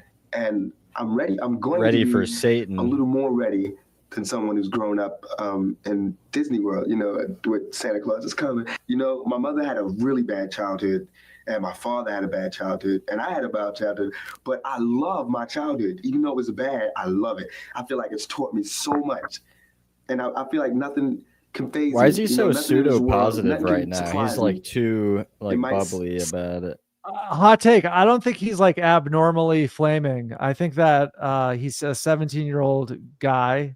He's into theater, which is kind of weird, whatever. But yeah, I think Tupac is somebody that was taken out because I think that he could have easily changed his thug image. And I think he could have gone into like a Malcolm X direction. I think that when you look at his family history, the Shakur family, there's a long history of radical Black Panther style activism. And his family got destroyed with drugs, his mother, his father, his mother specifically. But when you look at the Black Panthers of the 1960s, they were serious people. They were not like these BLM slobs that we see today. Yeah. They would have suits on and they would have rifles. They were well educated as well. That they, you know, so they changed that lineage, that bloodline, they changed it from serious people, messed them up on drugs. Later, they became thugs, like we see with Tupac here. Prior to being a thug, he was a theater kid. Okay. He could have easily cleaned up his image and been sort of the Malcolm X figure. And I think that's why he was taken out. So a lot of people show this video and say, oh, he was kind of femme, but I mean, he was 17 and he was into theater. So I don't think he's this, flamer that is alleged. Okay, but don't you see how they could be using people like that? Definitely an actor, quite literally an actor for sure. Because literally going all the way back to NWA, one, if not two of them were like somewhat openly gay, Flava Flav. Which one died of AIDS? Not Flava Flav. Which one died of AIDS? That was Eazy-E. Right, and you don't get AIDS. You typically don't get AIDS from banging chicks. Not in that day. The whole thing with Eazy-E though is obscure because there's a lot about that. Yeah. Like he could have been stuck with Okay, HIV by like Suge Knight or whatever. Like then that's why does Ice-T talk like that? Okay, come on. Because that boy never learned how to talk, dude. No, that ain't feminine. You were sucking down on dudes, man. That ain't feminine. That's just how some black people talk. Oh, really? You don't think I? He's like, yeah, with my bitch Coco. Set me back, but he does have the white wife only to too. swing back. He's been. But don't get the wrong idea. I feel like I'm being gloomy. I don't mean just be like, damn it, it's bad out there. But I mean, when the good things come, and they are going to come, and everybody knows that good things are going to come, and you're going to see them for yourself. You're going to see that they're good. But it's harder to see the bad things, and everybody wants to shield the bad things, and that's where it gets complicated and it gets real frightening. What do you think's the hardest thing about being your age? The hardest thing about being my age is. What were you saying, Alan? Not everybody, but frequently teenagers. I was saying that, I think Tupac came from a line of Black Panthers and girl chasing, car wanting. Oh, you can't. Okay. Not caring about the world. Yeah, he's got a Stokely Carmichael vibe to him. Being drug addicts. Yeah. And I mean, in some ways we are. I mean, I chase girls and want the car. Super femme though. He is. There's other videos. He's 17. He's a 17-year-old actor. What does that got to do with it? I was a 17-year-old actor, baby. There should be a drug class. There should be sex education. There should be a class on scams. There should be a class on religious cults. There should be a class on police brutality. There's other videos where he's like more blatantly like racism in America. Ballet dancing. There should be a class on why people are hungry, but they're not. Their classes on gym, physical education. Let's learn volleyball.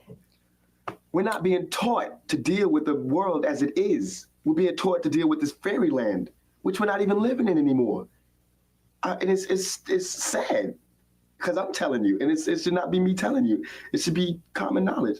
Aren't they wondering why death rates are going up and suicide is going up and drug abuse? Aren't they wondering? Don't they understand that more people are, more kids are being handed crack than they're being handed diplomas?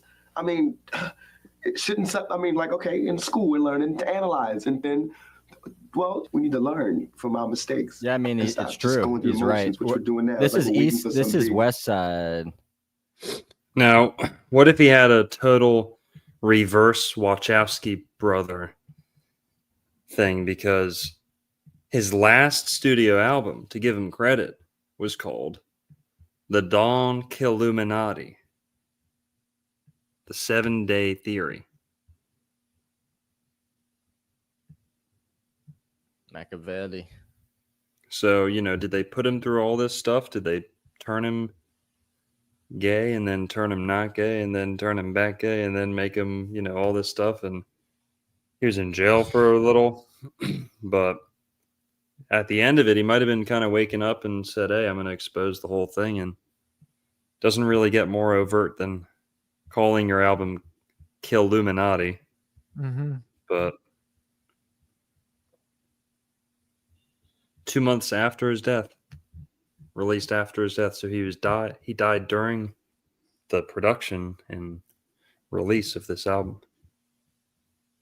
Mm-hmm. Yeah, who knows what kind of rituals they got in Death Row Records. it's interesting when you think about just who benefits, who benefited from his demise. Was it Suge Knight, who was the owner of Death Row Records? Was it Puff Daddy, who was involved with a rap feud between him and Biggie Smalls? So it's like, I always ask myself, without getting into the ritualistic aspects of it, what are the pragmatic economic benefactors of his demise? The record company, the parent company, who knows, because his sales went like that as soon as he was gone. That's for sure. And then he basically became like deified, right? He became this untouchable messiah figure within that culture. And then remember, like a year ago, it came out that the CIA was behind all this early rap stuff. They had like plants in the gangs, like CIA plants. There's a pretty good movie on that. I don't know if I forget what it's called, but Johnny Depp is like the FBI investigator, and he looks into the death of B.I.G. and Tupac, and that there were CIA like crooked cops that were working with the rappers and whatnot. Yep. What was the gang called? Pyru.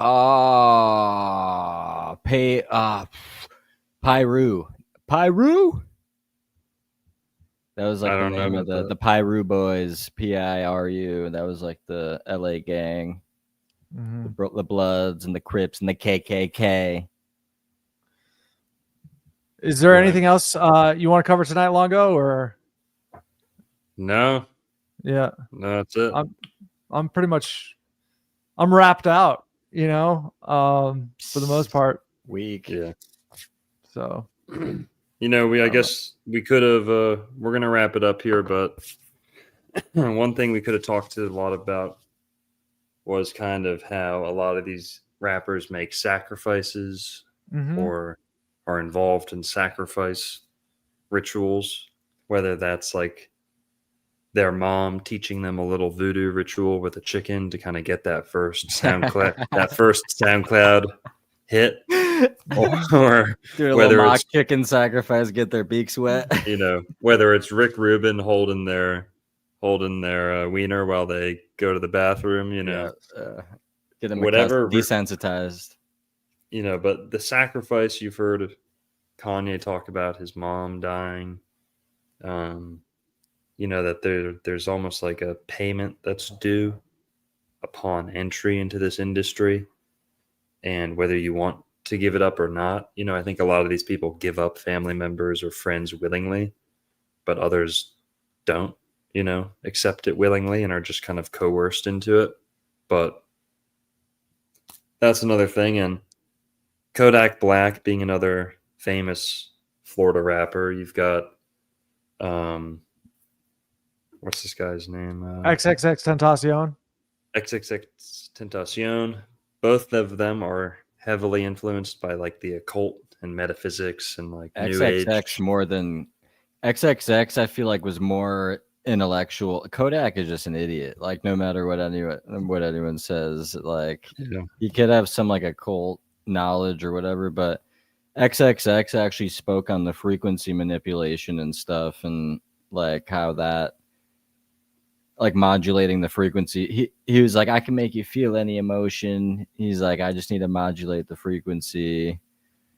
Yeah. So with X, he is somebody who is open about the fact that he had demonic energy. He would say that openly. But in regards to sacrifice, he has a song. It's called "I Spoke to the Devil in Miami." In that song, he's talking about basically selling your soul. And he told other people that while he was in jail, he saw the literal devil. And that a lot of people that were in his camp would describe situations where they would have bad dreams, or there would be a presence that accompanied him. So he got pretty deep into the occult. If you look at his relatively deep, if you look at his just Twitter account, it's all Crowley. He was a 17-year-old Crowleyite for the most part. And I don't know too much about Aleister Crowley. If you do the musical research, you'll hear that name all the time. I've never read any of his books, but he was really into that stuff for sure. Here's a video of his mom sharing his occult book collection. Yep.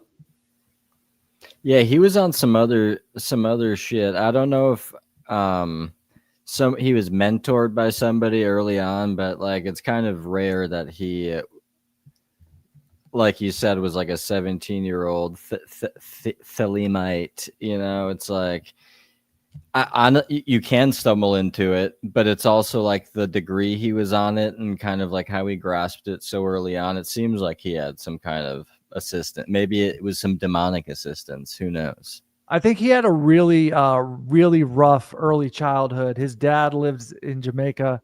His mother had him very young. So he describes his early childhood as bouncing around, but he was at least partially a bum, like somebody you don't want in your neighborhood, because he would do robberies of houses. He's a rascal, rapscallion. So, and he's got all those alchemical symbols. Yep. We mentioned this last time. Number 17 on his tattooed on his head. Yeah. Which is we got 7-11 in the chat right now. Okay. Let's keep going. Fuck it. Let's go. Believe it or not. Hey, Alfonso. Shit. We don't have to go a lot longer. I'm down to wrap it up somewhat soon, you know. Yeah. We'll wrap it up soon, but let's talk about the 17 tattoo.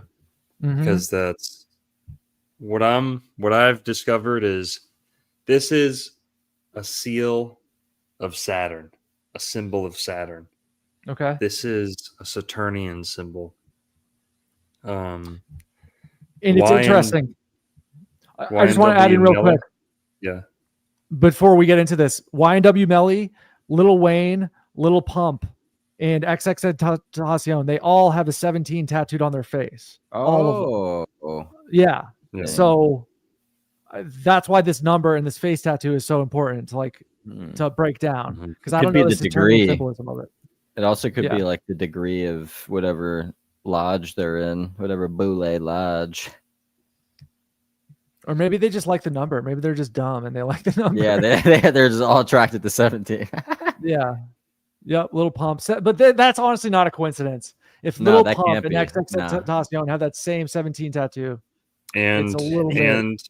He's got like Hebrew on his third eye. What the hell is that? One of the Island Boys has 17. What's on his third eye? Is that freaking like a... Oh, look at these boys. God. All right, well. Tragic. I want to show you how this is secretly a symbol for Saturn. Mm-hmm. This is the astrological symbol for Saturn. Now you can see how it's a 1 and a 7. The same way that the symbol for Jupiter. You see that, how it's like a T and a 7? Mm-hmm. Like the letter H.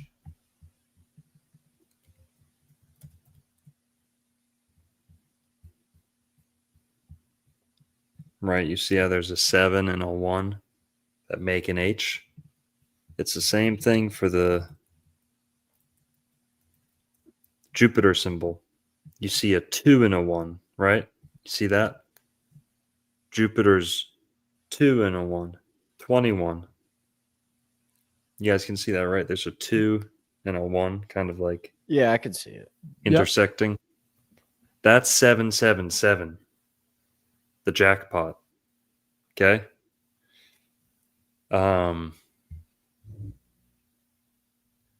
The 17 symbol, and this is 21. You know, you're saying 21, 2 plus 1, whatever.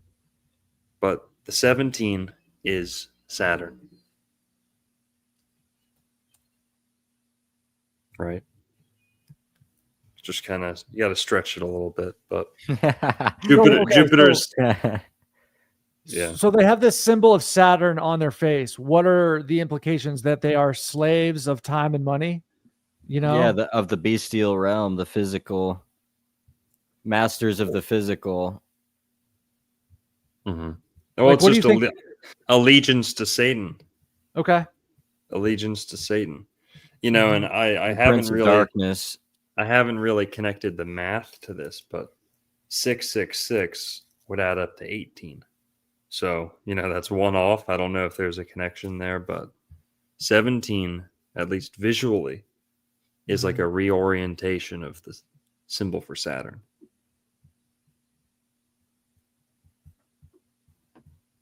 but that's it.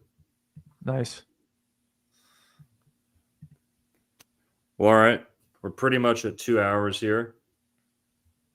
Alan, why don't we shill your book one more time? Let's shill the charter. Speaking of time and money, you have time at work, you have time at the gym, you have time on your errands, your daily routine. Get you the Charter audiobook on Audible or iTunes. If you're a big baller and you have room in your life for a luxury item such as this, you get the Charter hardcover, available at hiphophypnosis.com, thecharterbook.com, or just search it on Amazon. It's funny as hell. If you don't laugh out loud 5 times, contact me and just shock me with that news, because if that occurs, I won't believe it, because you're going to laugh out loud. You're going to enjoy yourself. And that's what summer's all about. This is the soundtrack of the summer. This is the book of the summer. Enjoy it. I hope you love it. People love it. People hit me up all the time telling me how much they enjoy it. So it's a lot of fun. And it's similar to your book you were describing, where there's different characters, different timelines, and they all interact and intertwine. So a lot of fun. Shall yeah. Guys, go grab a copy of The Charter. Go subscribe to, what's the name of your YouTube channel right now? It's Alfonso FR, just ALFONSO F.R. Yep, and he's pumping out some podcasts recently. So go give him a subscribe on YouTube. And then Sun and Mensch on YouTube. What is the meaning of Sun on Mensch? I want to know. It's just like an old German mystic term for like the sun man. It's okay. Sonnen is German for sun, and it's kind of just Ubermensch, attaining your highest self type thing, you know, the soul purpose or whatnot. Cool. I'm going to subscribe right now. Thank you. And likewise. And I'm definitely going to get a Charter, and I'm going to be on the toilet for hours with that thing. Get charterized. That's a good toilet book, guys. Yeah. Yeah. Thank you, Doctor. Always a pleasure. Good times, guys. It was a lot of fun. Of course, man. Everyone have a good night. And gonna let some music roll again. Hell yeah. Wait. All right. Wait. Oh, there. Got the alarm. Just in time. All right. All right. I'm out of here. See ya. Welcome to Florida, baby.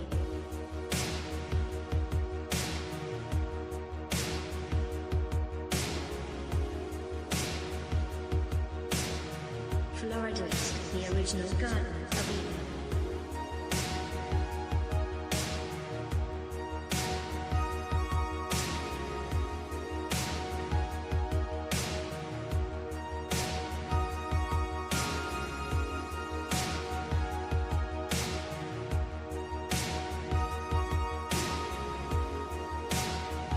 Florida has the highest concentration of freshwater springs in the world.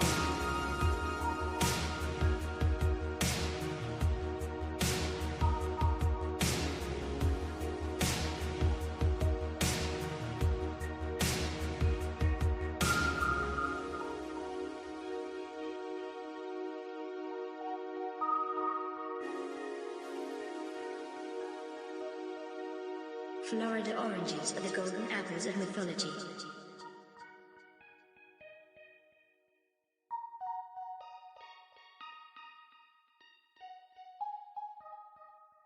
A race of giant men once roamed this peninsula.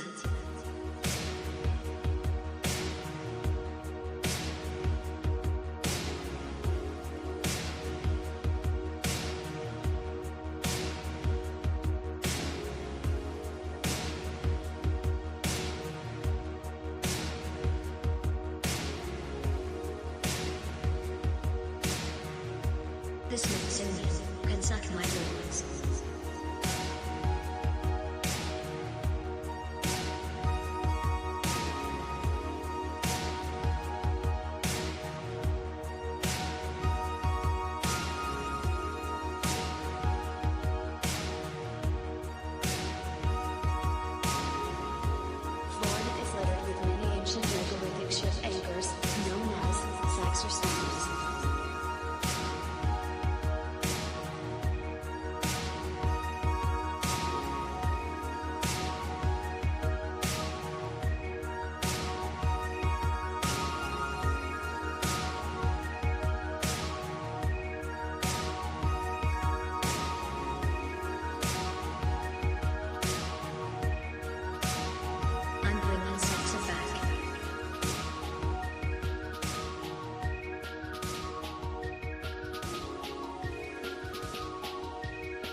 So give back, you know I'm true.